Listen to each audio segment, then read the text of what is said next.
kjo gjë u përsërit kaq shpesh, sa me plot drejt Libranët që të qeshin edhe kur s'ke faj, jo më kur ke dhe faj, na qeshtin të gjithve mbasi e përmendim rrugën e Arbrit. Oficeri Enrico Zyle, vllai i zëvendës shefit të kufirit në Shkodër, kapet me 1.5 ton kanabis sativa që po nisej drejt Italis. Basha denoncon ishte i dënuar. Kryeministri Rama prezantoi në Dibër projektin për ndërtimin e rrugës së Arbrit, tha se kjo vepër publike do të jetë para me standarde europiane në Shqipëri. Prokuroria kërkon arrest me burg për gjyqtarin Shkëlqimiri akuzuar për korrupsion me rreth 250.000 euro në shtëpi. Zbulohet rekursi lehtësimi i dënimit të dodës në shkeljet e ligjit. Ministria e Jashtme e Greqisë dhe Shqipërisë miratuan formulën për heqjen zyrtare të ligjit të luftës. Bushati e Kocias hedhin valle gjatë pauzës së bisedimeve. Ish-presidenti i Katalunjës akuzon qeverinë spanjolle për abuzim ndaj tij. Ata më trajtojnë si djem një vrasës, tha Carles Puigdemont në një intervistë.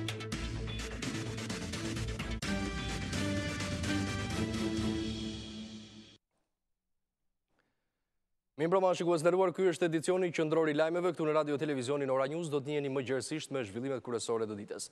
Një efektiv i policisë së shtetit arrestohet si bashkëpunëtor i një grupi të strukturuar kriminal i cili në fakt merret me trafikimin e drogës. Bëhet fjalë për Enrico Zyle, i cili mësohet se është vllai i zëvendës shefit kufirit në Shkodër.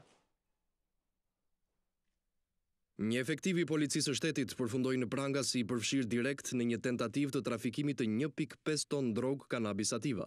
Enrico Zyle, 42 vjeç, efektiv i drejtorisë rajonale të kufirit dhe migracionit në Tiranë, u arrestua bashkë me 4 persona të tjerë, ndërsa 3 u shpallën në kërkim.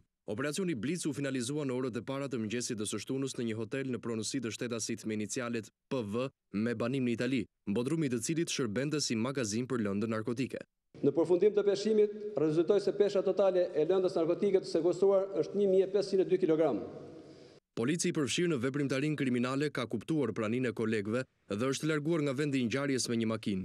Por kjo tentativë ka dhënë rezultat vetëm për 44 vjeçarin nga Lezhë me inicialet GN, i cili tashmë është në kërkim, ndërsa polici Zyle përfundoi në pranga me gjithë tentativën e arratisjes. Nga hetimet paraprake të kryera, rezulton se ky punonjës policie është implikuar në këtë veprimtari kriminale.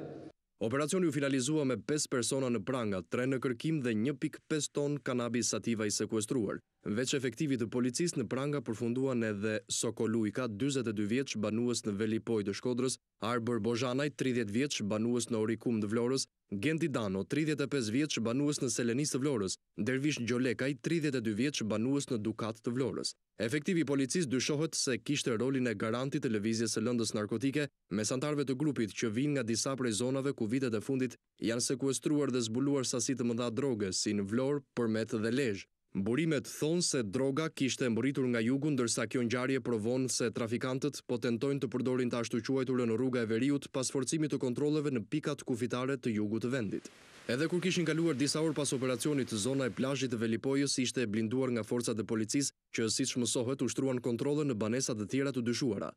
Operacioni Blitz i zhvilluar mbrëmjen e së premtes nga policia e Shkodrës pikërisht në këtë zonë, në një nga hotelet pas krave të mi, gjeti edhe automjetin tip furgon, i cili kishte të ngarkuar lëndën narkotike. Drejtori i policisë së Shkodrës në konferencën për mediat tha se operacioni ishte i gjithë rezultati i punës së strukturave që ai drejton, ndërsa u kujdes të theksonte se polici i përfshirë në tentativë trafiku nuk ishte pjesë e tyre.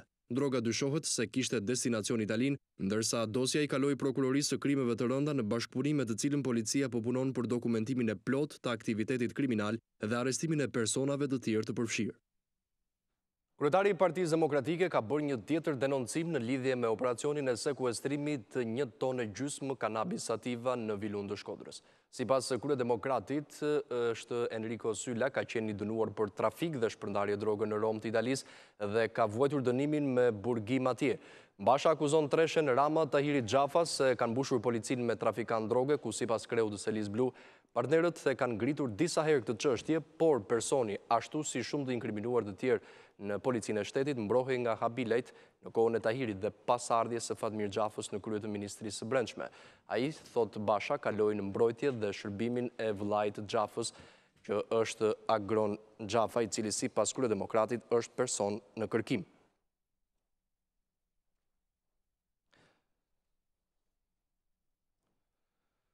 Prokuroria për krime të rënda kërkon caktimin e masës arrest me burg për gjyqtarin Shkëlqimiri, arrestuar me akuzën e korrupsionit 3 ditë më parë, pasi në banesën e tij u gjet një sasi për rreth 250.000 eurosh. Sipas hetimeve, emri i gjyqtarit doli në skenë pasi 2 persona u mbajtën në përgjim për disa muaj. Ata ishin shtetasit Alban Buci, që trafikonte me të afërmin e Gentian Dodës dhe gjithashtu ishte në lidhje me të dhe Kujti Miri, i afërmi i gjyqtarit apelit Shkëlqimiri. Prokuroria për krime të rënda kërkon caktimin e masës arrest me burg për gjyqtarin Shkëlqimiri, arrestuar me akuzën e korrupsionit 3 ditë më parë, pasi në banesën e tij u gjet një sasi për rreth 250.000 eurosh. Gjyqtari i apelit do të dalë para kolegëve të tij tek krimet e rënda të dielën në orën 11, ku pritet që të bëhet vlerësimi i masës ndaj Shkëlqimirit, i cili është sprangosur bazuar në një urdhër ndalimi të prokurorisë për krime të rënda. Hetimet për këtë çështje nisën në mars të 2017 pas tentativave të 2 sekserëve për lehtësimin e dënimit të dhënë në gjykatën e Matit me 20 vite burg ndaj shtetasit Gentian Doda, i akuzuar për vrasje në vitin 1997. 2 personat që u mbajtën në përgjim për disa muaj ishin shtetasi Alban Buci, që komunikonte me të afërmit e Gentian Dodës, dhe Kujti Miri, i afërmi i gjyqtarit të apelit Shkëlqimiri. Bazuar në vëzhgimin e 2 sekserëve, prokuroria ka arritur të zbardhë implikimin e vetë gjyqtarit të apelit Shkëlqimiri, që ka dalë në përgjime teksa komunikon me kushuririn e tij Kujti Miri, në lidhje me shumën për 20.000 eurosh të dyshuar si rishvet. Pritet që organi i akuzës të paraqesë në gjykat në cilësinë e provave dhe përgjimet dhe takimin e gjyqtarit me kushuririn e tij, tashmë të vendosur në pranga me akuzën e ushtrimit të ndikimit të paligjshëm.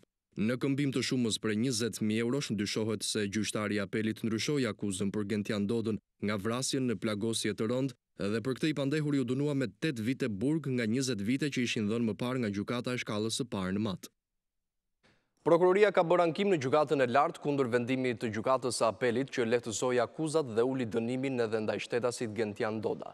Në rekursin e bërë nga organi i hetimit thuhet se lehtësimi i akuzës nga vrasja në plagosje për të dënuarin ka qenë i pabazuar në ligj dhe në prova. Sa ka Ora News ka mësuar se ankimimi i prokurorisë është regjistruar në gjykatën e lartë në datën 10 korrik të këtij viti, ku rekursi i organit të akuzës kundërshton pikërisht vendimin për të cilin dyshohet se gjyqtari Shkëlqimiri ka marrë një shumë rishfeti prej 20.000 eurosh. Miri e kishte shqyrtuar çështjen në një trup gjykuese me 3 antar, ku vendimarrja për lehtësimin e akuzës dhe të dënimit ndaj Gentian Dodës ka qenë 2 dhe megjithatë prokuroria thot se nga hetimi vetëm gjyqtari Shkëlqimiri ka rezultuar implikuar në marrjen e shumës parave prej kushuririt të tij, që në fakt ka kryer rolin e sekserit me të afërm të dënuari Doda. Rekursi bërë nga prokuroria ndaj vendimit të gjyqtarit të arrestuar është ende në fazën e studimit në gjykatën e lartë, ku ende nuk ka një verdikt përfundimtar në lidhje me çështjen në fjalë. Si më të mbetemi në argumentin e kronikës, një 45 vjeçari njohur si biznesmen Elbasan është vënë në pranga nga policia pasi rezultoni dënuar me 6 vite 10 muaj burg në Itali për veprën penale trafikim të narkotikëve kryer kjo në bashkëpunim. Afrim Tarelli ishte shpallur person në kërkim ndërkombëtar nga Interpol Tirana që në vitin 2014.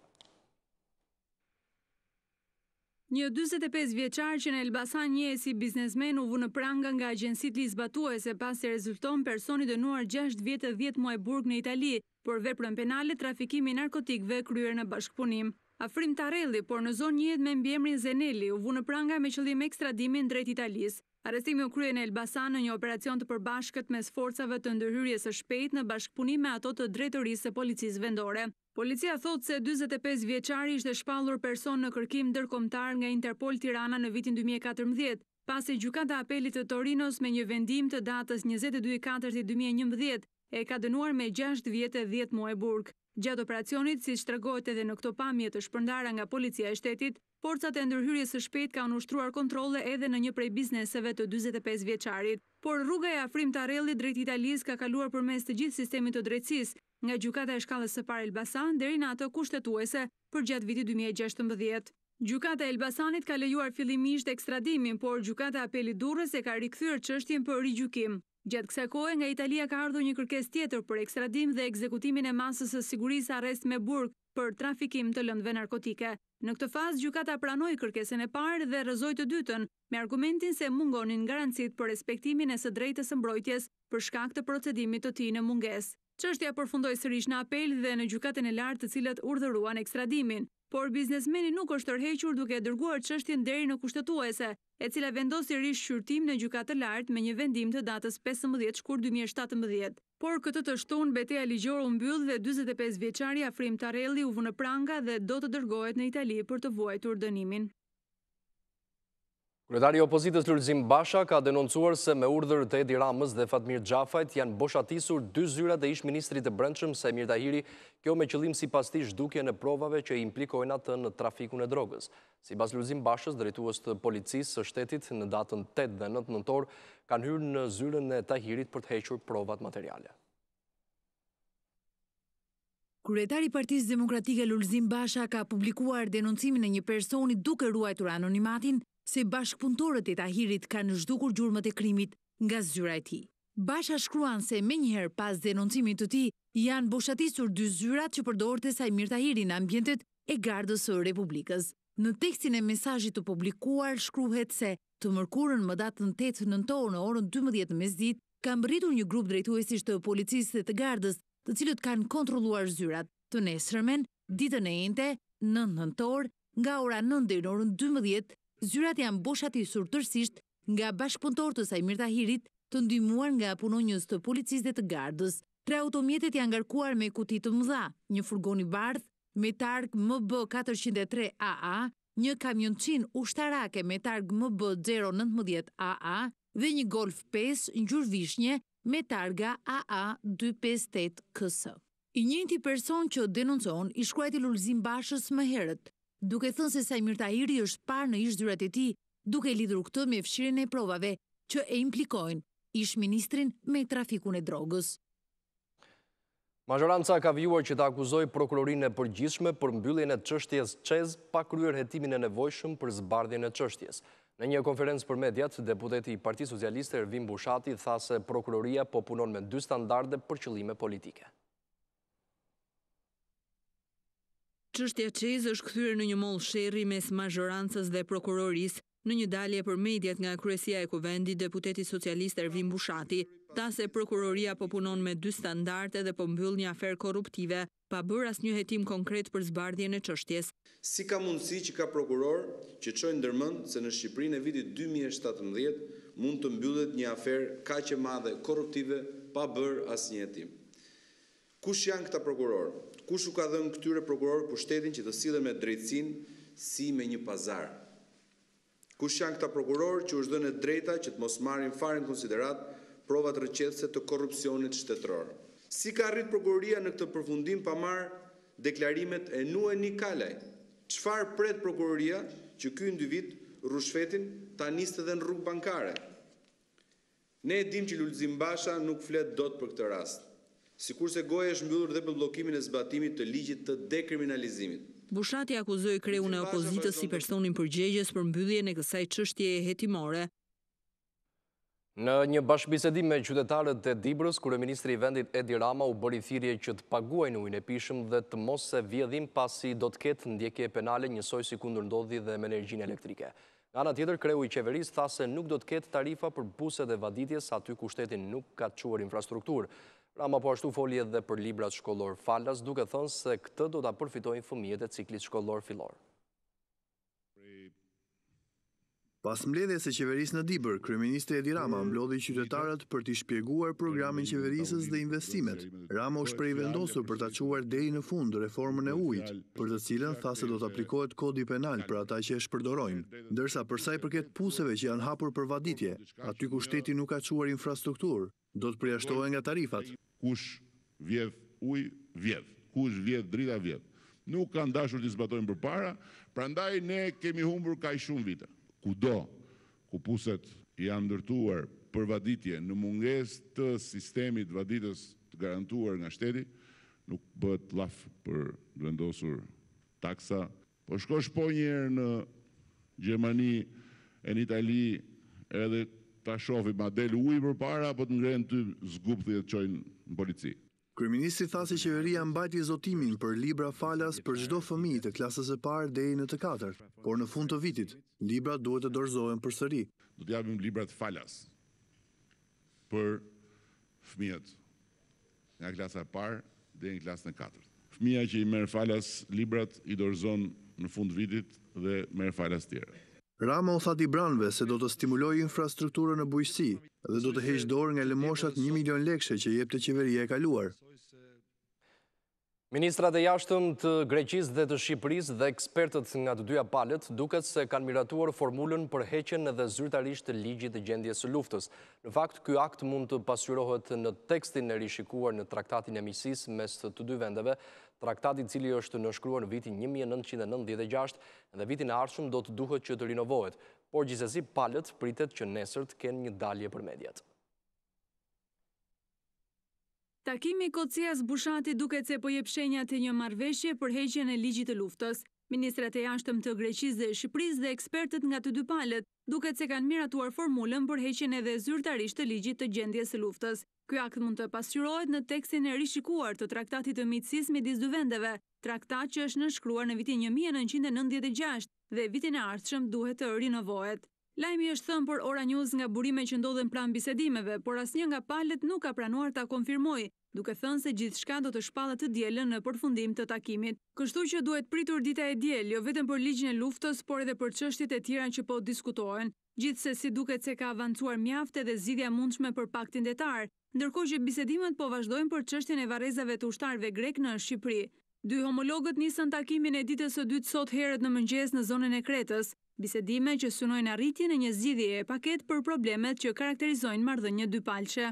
Gjatë ditës së parë të bisedimeve duket se është arritur marrëveshje për disa prej çështjeve që cilësohen si të nivelit të ulët. Të tilla janë vendosja e vulës apostile apo njohja e patentave shqiptare në Greqi, si dhe rishikimi i teksteve shkollore të historisë dhe gjeografisë. Të premten pasdite ka filluar diskutimi edhe mbi marrëveshjen e rrëzuar për delimitimin e kufirit detar. Sipas mediave vendase, pala greke është e gatshme që të avancojë në korrigjimin e atyre pikave që kërkon pala shqiptare. Analistët shtojnë se pikat që do të korrigjohen nuk kanë interes praktik për Greqinë, por nga ana tjetër përbën një precedent shumë të mirë që Athina të negociojë me Ankaran për delimitimin e shelfit kontinental, një problem historik midis dy vendeve që shkakton vazhdimisht tensione. Ndërkohë, media greke edhe gjatë ditës së shtunë shpreh rezerva për bisedimet greko-shqiptare dhe rezultatin që ato do të prodhojnë. Mirë shikues të nderuar, në këtë moment do të kemi një komunikim të drejtë për drejtë me kolegun korespondentin ton, Atin Robert Goro, për të mësuar më shumë detaje rreth këtij takimi dypalësh në nivel ministror, ministrave të jashtëm të Shqipërisë dhe Greqisë. Robert, mirëmbrëma, përshëndetje. Përshëndetje, Klod. Atëherë, si paraqitet, duket sikur ka një lloj tymi të bardhë, le të themi, në një farë mënyrë sa i përket ndoshta edhe çështjes më të rëndësishme që është diskutuar prej vitesh dhe që ka të bëjë me ligjin e luftës, edhe pse Athina zyrtare ka deklaruar që me vendin ton nuk është në luftë, por në fakt ka hezituar që ta heqë këtë lloj ligji. Në fakt më mirë është themi që duket se ka tym të bardhë, po ende nuk po del sipër xhakut. Shpresojmë që kjo të ndodhi nesër. Gjithsesi, nisur edhe nga fakti se të dy ministrat dhe delegacionet e tyre pas ditës në sotme kanë kaluar disi më të relaksuar duke bërë një ekskursion e madje edhe duke kërcyer dhe artokitur vallet e një grupi popullor grek që i ka pritur në vendlinjen e Zeusit, mund të thuhet pra se ajo që thuhej që ditën e parë pra se kishte një klimë pozitive në bisedime, duket se kjo klimë ka vazhduar dhe ndoshta edhe ka prodhuar rezultat.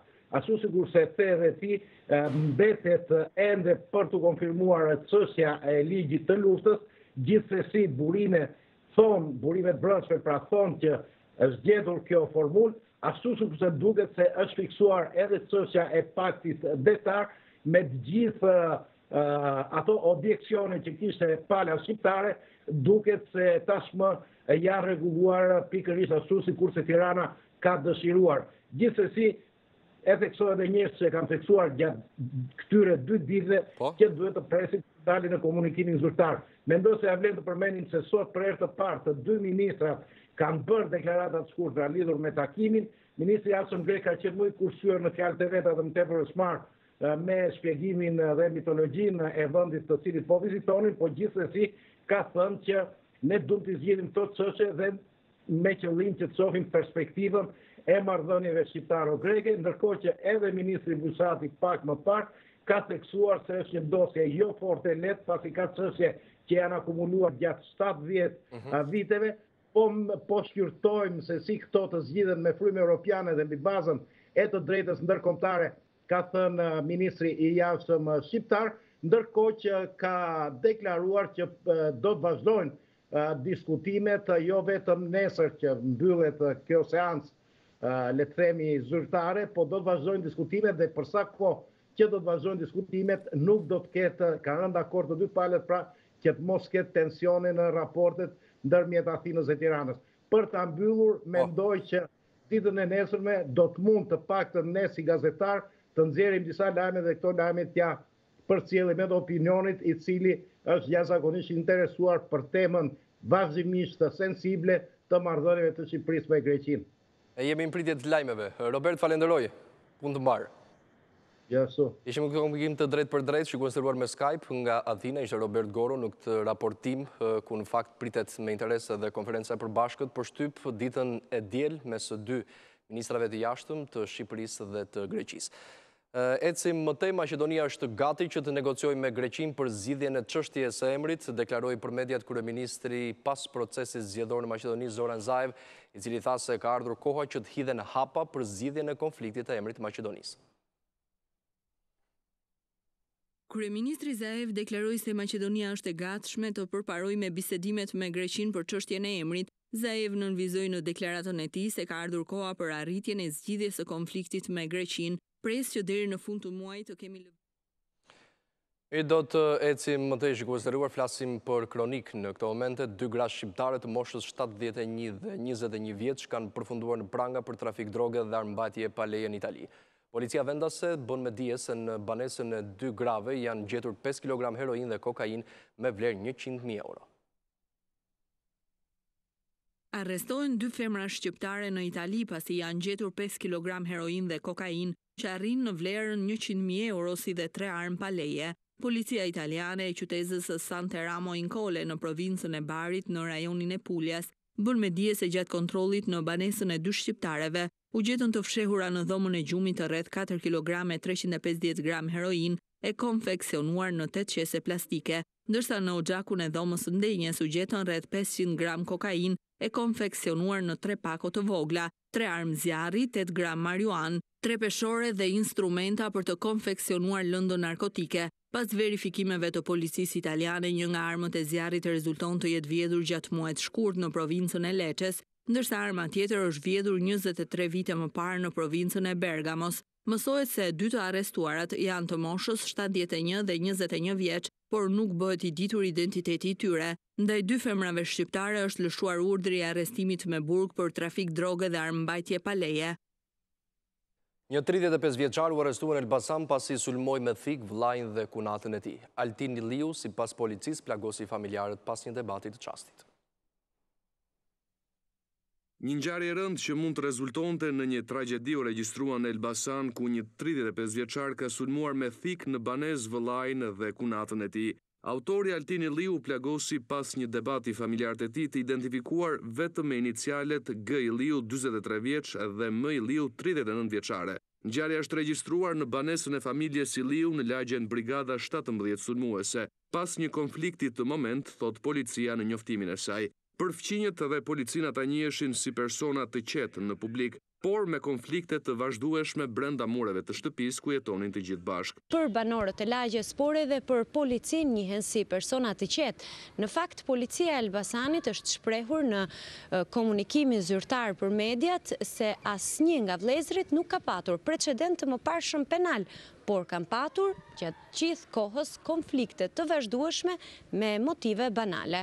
Çifti bashkëshortëve u dërgua me urgjencë për në spitalin rajonal të Elbasanit për trajtimin e nevojshëm mjekësor, ndërsa 35 vjeçari ka përfunduar në pranga.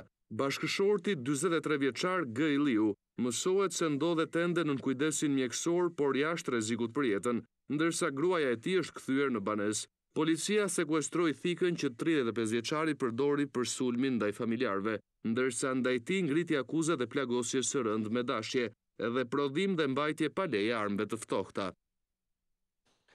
Policia e Matit ka vënë në pranga autorin e dyshuar të sulmeve me tritol që tronditën në qytetin e Burelit në harkun e pak ditëve. Shtetasi Eltion Daçi dyshohet se I vuri eksploziv derës së kryebashkiakut të Matit, ndërsa më herët I kishte vendosur lëndë plasëse një mobilerie.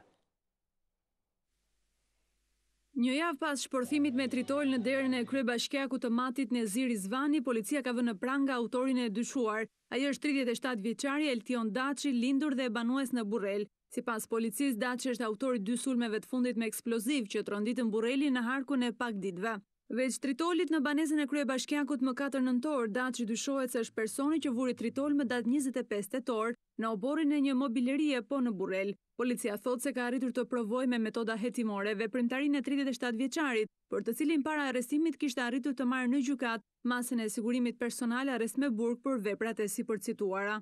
Edicion Daçi, 37 vjeç, lindur e banues në Burrel, Bashkia Mat. Ai ishte shpallur në kërkim për veprën penale, kanosja për shkak të detyrës dhe prodhim dhe shitje të narkotikëve. Fatmirësisht nga shpërthimi në shesh pushimin pranë apartamentit të kryebashkiakut të Matit dhe në atë pranë mobilerisë nuk pati persona të lënduar, por dëmet materiale ishin të mëdha. Lënda plasëse në pallatin që ndodhet në lagjen Drita ishte vendosur në shesh pushimin e katit të 4, në largësi thuajse të barabartë mes derës së apartamentit të kryebashkiakut dhe fqinjit të tij. Kryebashkiaku Rizvani në një prononcim pas ngjarjes ngriti dyshime se tritoli në derën e banesës së tij ishte vendosur për presion për shkak të detyrës, ndërsa policia në njoftimin paraprak nuk jep detaje mbi hetimet për të cilat thotë se ende po punon.